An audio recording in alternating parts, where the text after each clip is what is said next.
name's Christopher Andrews. I've been a DJ here in Albuquerque and the state of New Mexico for about 15 years. Um, I focus most recently on the Afro Latinx bass movement and paying homage to where the bass music that we play nowadays comes from. So, Colombia and all throughout South America, Mexico, and Africa. Yeah. So tell me, you've been in Albuquerque. How old are you? Oh, yeah, I'm 37. Had to think about that. So, how did you come into DJing, and just tell me about kind of your relationship with music and just practicing in this capacity. Is it your full time job? Do you supplement your income else, otherwise? It is my full time job. And that's been the real challenge here. I came into DJing, let's see, when I was about 19. I went to a party and I went there to see this like electronic house music DJ. And but then there was like some drum and bass and jungle DJs, and I had never heard of those genres before. And I basically was like, why hasn't anybody told me about this? And I just fell in love with it. And the next week, I went and picked up some turntables, a mixer, and started buying jungle records. Um, yeah, the rest is history. Yeah. So, can you tell me kind of what your existence was, kind of what gigs you had maybe, or what did the early days of 2020 look like for you pre-COVID, and then tell me just the shift you've experienced since COVID came on the scene. Yeah, I'm glad you asked that because 2020 was really looking like it was going to be a game changer. Um, so it's me and a couple of the DJs that were spearheading the Afro Latinx bass movement here in town. And we were doing shows and they were packing out more than they had ever packed out. We were getting really high, like great reviews online, and that gave us the ability. We were bringing this band from Colombia, and we're supposed to be playing May 2nd, which is this weekend, and that's not going to happen. And that was going to be one of the bigger shows we had done. So it's definitely been disappointing to not keep that momentum going. And we're doing the best we can by playing online, doing like Facebook Live, Instagram Live, which has been fun. However, it's not the same as holding physical space and having a dance floor. Um, a sweaty dance floor sounds super terrifying to me right now. I'm not sure. I feel like I have a responsibility to the public to not hold a live in person dance party until there's a vaccine. Because I feel like it's just going to keep coming back. We'll lift lockdown, it'll spike again, back into lockdown. I'm guessing just off of the what I've been reading until about 2022 is maybe when I'll have my next live show. Not to be pessimistic, I don't feel like I'm an overly dramatic person. However, I'm preparing myself for that. You know. Right. I was just thinking about like the very physicality of that space that you inhabit, dance and movement, and just yeah, like the better you're doing your job, like the more like sweat or aerosolized environment you're probably going to have. And so, and I just think, and it is also a very communal art form. It's all about community. It's all about people coming together and sharing space and sharing movement and rhythm. And it's also a very social medium. And so I wanted to talk to you about that, just some of the like personal struggles you're having from what is usually a very like community, social, outward, extroverted existence versus kind of what your day to day is like now. Yeah, I mean it's been pretty interesting to see what has come up for me in that area. I knew I was pretty social. I like hanging out with my friends and holding physical space with them, whatever that looks like. Doesn't always have to be music. But this has definitely shown me just how important that is to me. Doing things like this, Google Hangouts, and Zoom, House Party, all those apps, where we can all like hang out together.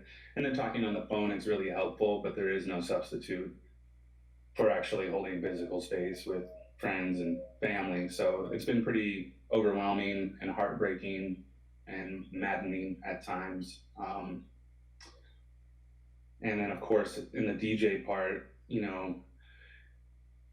like you were mentioning earlier, when you have that energy, and you're playing for a crowd and everybody's just like super into it and they're dancing and there's like this energy, it just absolutely, and I think I can speak for every DJ on the entire planet. It just like brings out the best in you, and you just do things, you take risks, and you do things you haven't done before, and things just kind of come together. Like you almost have like an angel on your shoulder, just like guiding you. So yeah, I definitely miss the energy part of it, and it feels pretty heartbreaking to not be able to do that. And then in addition, just it is my only source of income. I'm in school full time. So, in the month of March, I lost around $2,000 worth of gigs. And then in April, around 2,500. So, I'm happy they opened up UI unemployment benefits to gig workers. I applied for that. We'll see what happens. But yeah, it's been tough. Was there a moment where you started realizing, okay, this thing's serious, this is really going to have an impact on me, on my work? I mean, was there any kind of defining moment for you, or a bit of news, or when did it really hit? When did it sink in? Yeah. So I first heard about, I guess, the first cases, well, right before spring break at UNM. And at that point, I mean, if I'm being honest, um, I was taking it definitely not as serious as I'm taking now. However, let me see, I wasn't thinking it was gonna. I didn't realize how long it was gonna be. I guess I didn't understand the serious nature and how infectious the virus is. So since then, I've learned a lot about just viruses in general. Um, but yeah, whenever my first show got canceled, and then my second show got canceled, and then a third, and then a fourth, and then they all just started getting canceled, and then realizing we're probably going to have lockdown until about June or July, maybe August. And then at that point we'll lift it, and then probably go back into it at some point. And yeah, I think it was whenever it started affecting me financially, and then having school transfer. I think whenever school transferred to 100% online for the rest of the semester was when it really kind of sunk in for me, for sure. Now that I think about it, Yeah, because because that's a huge deal like that. I've never heard of anything like that. That's crazy. That is so crazy. Yeah, Yeah. because I've only talked to a couple people that are in school, and were when this started. So I think that's another unique experience for Mhm. people. So yeah, how is that impacting like your program, and even looking forward in terms of finishing that program? I mean, has there been anything that's causing concern or rethinking anything with that? Yeah. So the financial part, I've had to move twice since this has all happened. Um, I couldn't afford rent going into April, where I was in the South Valley. And luckily, I had a friend whose Airbnb was just sitting there because nobody's traveling.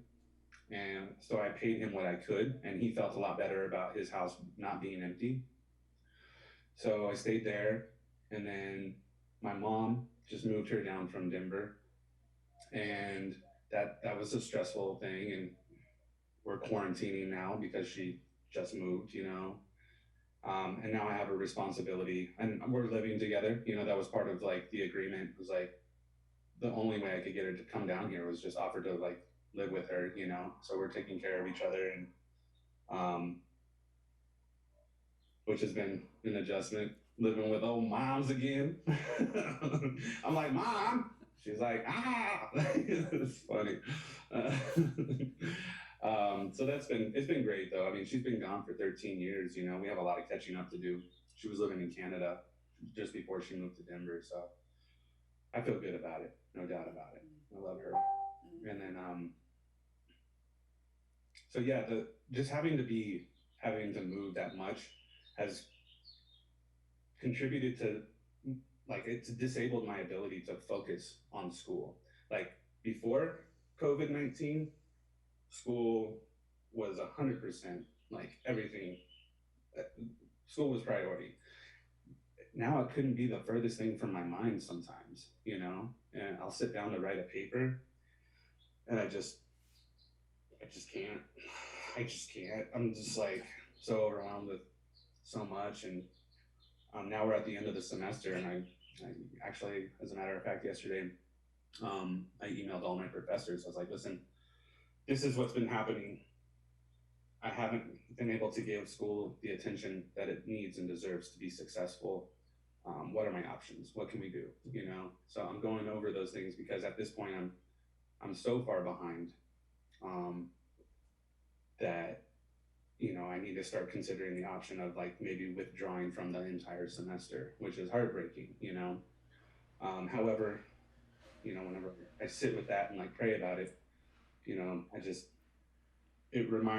get reminded that I don't need to be hard on myself right now. You know, it's okay for things to take a back seat right now, you know, especially American greed.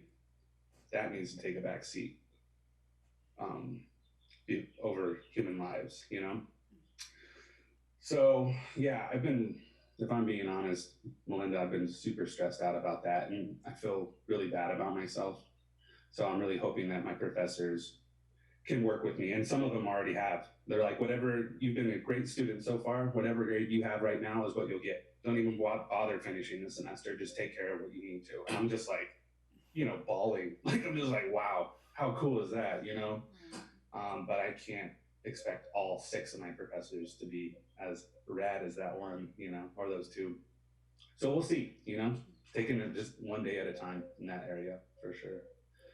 I would just imagine the professors have to be hearing that though from a multitude of their students. Like I just think, you know, I was talking to someone who actually teaches at UNM, one of the other interviewees, you know, and hearing about how they're trying to just implement like a pass fail, or yeah, it's like just wherever the Yeah. semester was at, that's where you're leaving it. Like whatever work had been produced, whatever had been generated up till that point, we're gonna leave it with that. I mean, I think there's so many questions being brought up at their level, but I just feel that, at least out of everyone I've been talking to, everyone I've been interviewing, this inability to really focus, inability to feel like you can produce is so common. That's like a universal experience for people.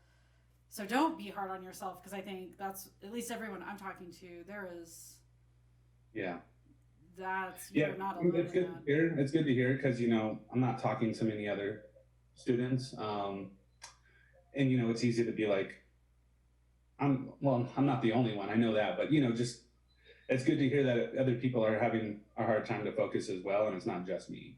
There is some kind of validating point there, even though I don't wish them to not be able to focus because it drives me nuts. You know, it drives me nuts not being able to just make it happen, you know? Yeah, but it is what it is. And I feel like, you know, I was supposed to travel to study abroad in France and Ghana this summer. And that's not going to happen, you know? That's such a bummer. I was so stoked about that. And then, so I'm basically going to take the summer off, reevaluate, adjust, and then fall, my guess is going to be all online, you know? I'm not going to be going back to campus, and then just like going into the semester 100% online, and then not having, you know, the bottom drop out from below you during the middle of the semester and having to like make all these adjustments, you know? I think I will be more well adjusted at that point to where I can just make it happen, you know, and just continue and then delay my graduation date if I need to, you know? No, I agree. I mean, I think there's an adjustment period. There's a learning curve with anything, and a lot of this learning curve is just, you know, going inward and just figuring out how we process and deal and what our coping mechanisms are. So I think, I mean, I do see you as being very adaptable already, just in what you've been doing online and like generating these like online DJ sessions, sharing your music, and then for anyone in the physical like street below or whose windows are, you know, facing the street, maybe they're getting some of that. But were those tools you had already like started playing around with before this time, or was that all stuff you just had to like start learning how to operate? Like, tell me about that experience too. Yeah, so I hadn't used Facebook Live or Instagram Live before all this. And then I saw a couple of DJ friends go live, and I was like, oh, that looks fun. And then I have a friend of mine who lives in some apartments downtown, and there's this like really sweet patio, and she was like, you should do something here. I mean, and then you've seen those videos from Italy where people are just out on the balconies and just letting loose, you know, because they need it so bad. And I was just like so taken by those videos, and I was like, you know what, let's do it, see what happens, you know. And so we did it, and the whole block, man, outside on their patios, margaritas, dancing, just like, yeah, and like it was so awesome, and it brought so many people together, like, and then the cops would drive by and they'd just wave and honk, you know, they were cool, and oh, it was so great. And you know, I think the first one we did, we got like 1,400 views. I was blown away by that. Yeah, and then KRQE hit me up. They wanted to do a little bid on it. Uh-huh. So the news anchor that hit me up, she pitched it, but I guess her boss didn't go for it. So she's like, "Oh, I'll pitch it again some other time." But you know, yeah, it's been really refreshing, and it just feels so good to provide some kind of relief for people and like some kind of like normalcy, you know, like even though that's not normal, but maybe it's the new norm, you know. I don't know. Right. Yeah, it's been great. I love doing it. I love it. Thinking about the new normal and just our adjustment period, are there things that you've started like implementing into your kind of day-to-day like routines? Or I mean, I know some of the other artists I've talked to, they're curious, you know, what are other people doing in terms of like how are they grounding themselves, how are they finding their center, are they taking up new hobbies, or what do they do in their day to try and like just get through it or find your focus? Yeah. Are there things that you've started doing or taking to? So one thing that has been happening that hadn't happened in a while was just a daily practice of DJing. I hadn't done that in years, and just really doing some deep listening into some old albums and then new ones, and just having time to slow down and like put some energy in instead of like, you know, just always just like go go go go go like all the time, you know. So I think just rediscovering music in this really special way that I had forgotten, you know, and that's been really awesome. And then as far as just, you know, getting outside, going for walks, you know, just kind of normal behavior, but it's been nice to slow down a bit. I think this whole thing has, you know, shown us that we needed to slow down, and you know, this virus, it causes shortness of breath and fever in us humans, and humans cause shortness of breath and fever in the earth. So it's been nice to give her a break too, you know.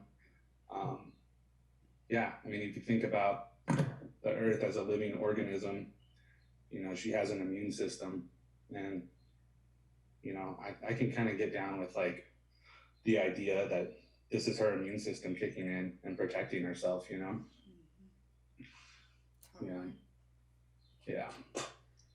I think that's definitely something that's come up in my interviews too, you know, just like the way we've been living was not sustainable. And as hard as it is on us as humans, it's almost like if you think it, you know, the land in which we inhabit, it's almost like, you know, we're getting the time out that we've been, you know, that we deserve. It's like it's, you know, it's retribution for all of our, you know, all of our bad activity in some ways.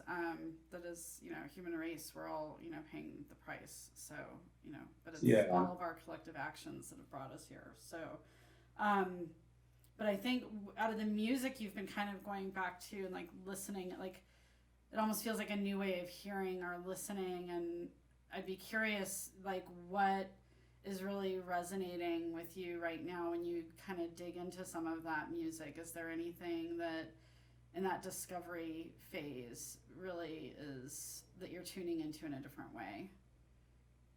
Well, let's see. I will say that, like, especially with old albums, some like old Pink Floyd and Zeppelin, who I've kind of gotten out of touch with, and these feelings of nostalgia that come with that have been really awesome. And then as far as the new way that I'm listening, I think, my skills are more refined nowadays, and I have some pretty awesome equipment to play with. So I've been trying new things in that area of just like new tricks and ways of playing. And then just also playing Facebook Live is more fun than I could have imagined.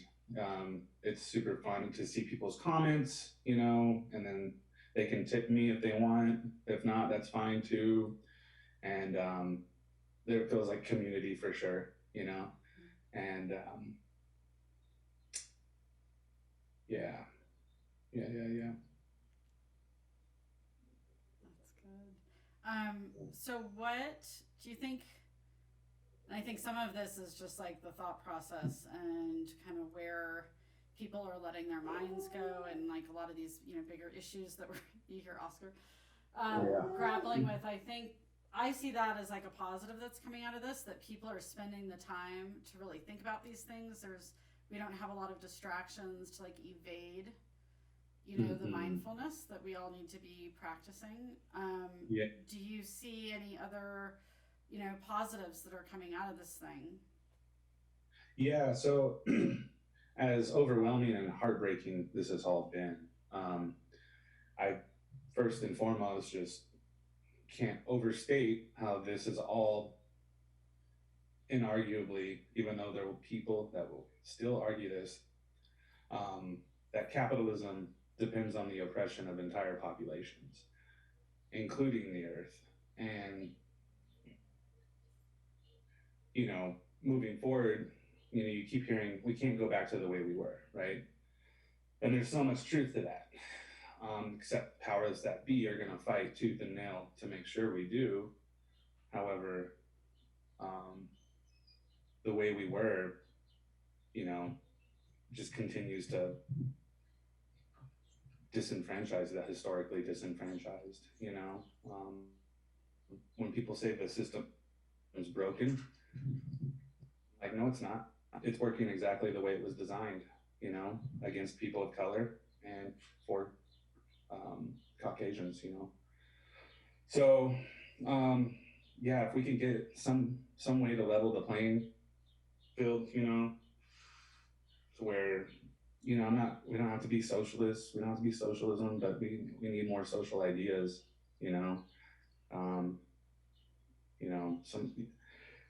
the way we have our healthcare system set up right now costs way more money than it would if it was universal. There is no doubt about that. So we could just start there,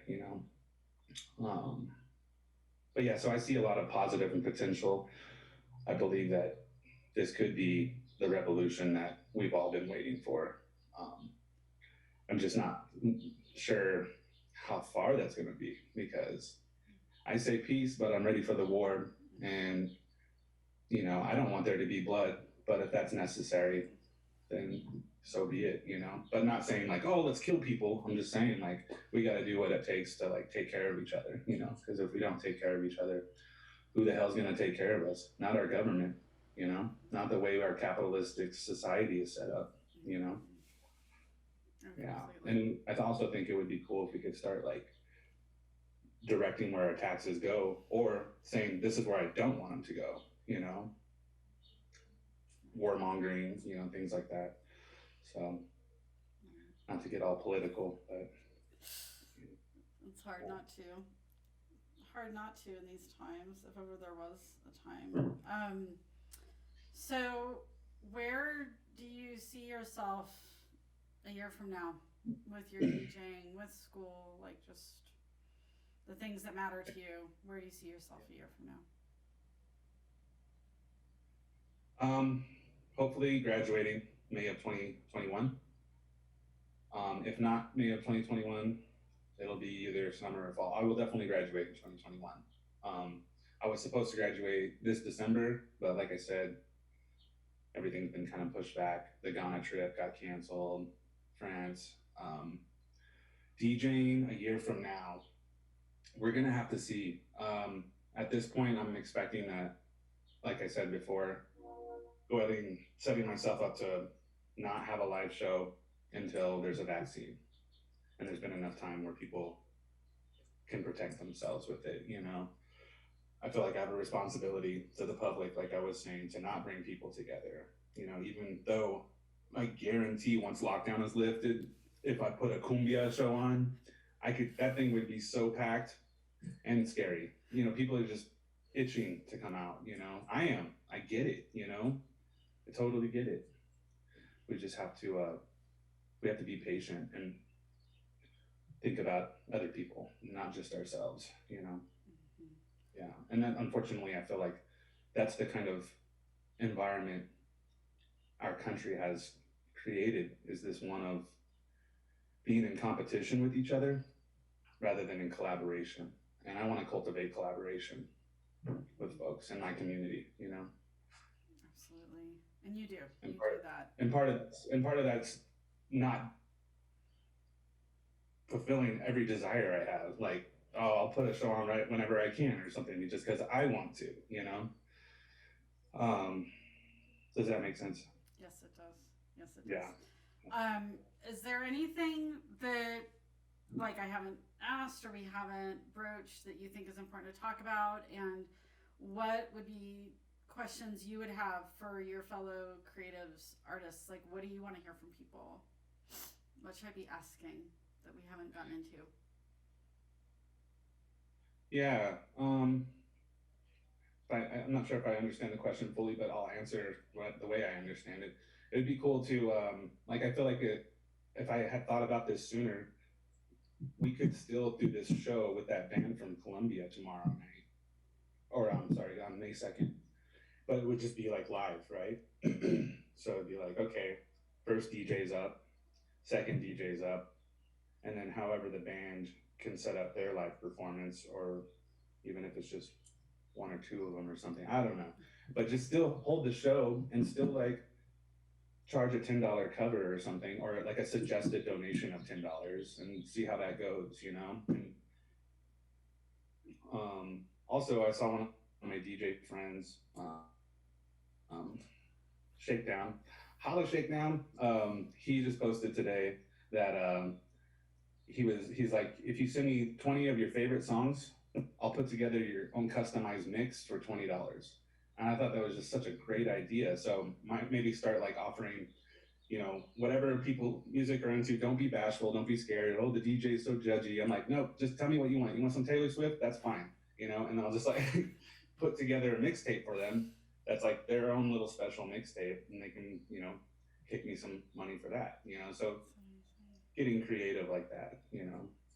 Well, and that brings back this whole note of nostalgia you were talking about earlier, like this idea of a mixtape and something that's like so personalized, like so custom for you, and like the love that goes into that is that's amazing.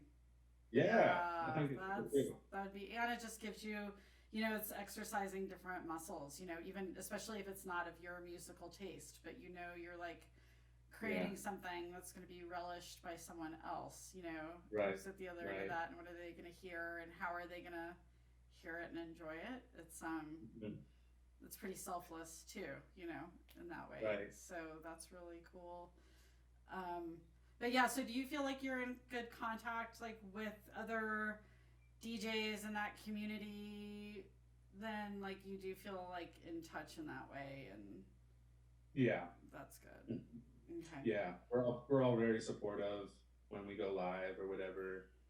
I had a friend tip me this last Sunday when I went live, and on the tip, the Venmo message said DJs are the new cam girls or something like that. It's so funny. So we're just yeah, we're supporting each other and we're goofing off with it and having fun. And another thing I want to add too is this is a special time for really get to see It dropped out. DJ. It Okay, dropped out. So start again. this is a really special time. Can you hear me? Yes. Okay, this is a really special time for folks to listen in on DJs and musicians via Facebook Live or Instagram Live and see what they really love to do and like really love to play because often DJs, there's just such a variety of people at the show and you have people coming up for requests and it just like can be very distracting creatively, right? But if you're at home alone and there's nobody just barking at you, you're just like, I'm playing whatever I want. And so it's really special for people to get to see that how we want to do it and how we do it, when we're at home just goofing off or whatever, So that's kind of cool. That feels like something unexpected that probably came out of this, that it's like, I don't know, was Yeah. that just kind of a nice little surprise, I imagine? Did you almost like not even know what that felt like until you were experiencing it? Well, okay. I've been both. There's times where I'm like, this is my house. I'm sorry if you don't like the music. I'm sure you can go find another bar that will be playing your music, but this is what's happening here, So I definitely like have that mentality, but then I've also like play shows sometimes that it's not necessarily about my creativity, It's about, you get hired for a wedding or a special event or something like that, I'm not there to be creative. I'm there to like play all the cheesy songs for you so you guys can have memories, It's like, so, but yes, I mean, if I'm being honest, I've definitely succumbed to the fear of people judging me or not liking me. So I just like, will play something to make like crowd pleasers or whatever, But I do have boundaries, You come up and ask me to play like Britney Spears or Limp Bizkit, it ain't happening. It ain't gonna happen. I'm sorry. Nice. Okay, well, I don't know if you have any other closing thoughts you want to wrap it up with. You good? No, just thanks, Melinda. Yeah, sorry about all the technical difficulties, but Oh, no. I just want everybody to just hang in there. Yeah, just think about the healthcare workers. Think about there's so many variables to consider before lifting lockdown. You just saw the top NYC coronavirus doctor killed herself this past Sunday. And that is just so heartbreaking. Oh my God. I mean, the pressure that these folks are under. And if we lift lockdown, who's not to say that we could be an NYC? I know they're a lot more densely populated, but I mean, you look at the Spanish flu, they lifted lockdown and, and there was just a giant spike. Oh my God, So we just need to be thoughtful. We need to take preventative action. Historically, us humans wait for things to get really bad, and then we do damage control. So I'm really proud of our governor as well for what she has done in the face of so much criticism. I get what she's doing, and I'm thankful that we have her in office. She's literally saving lives.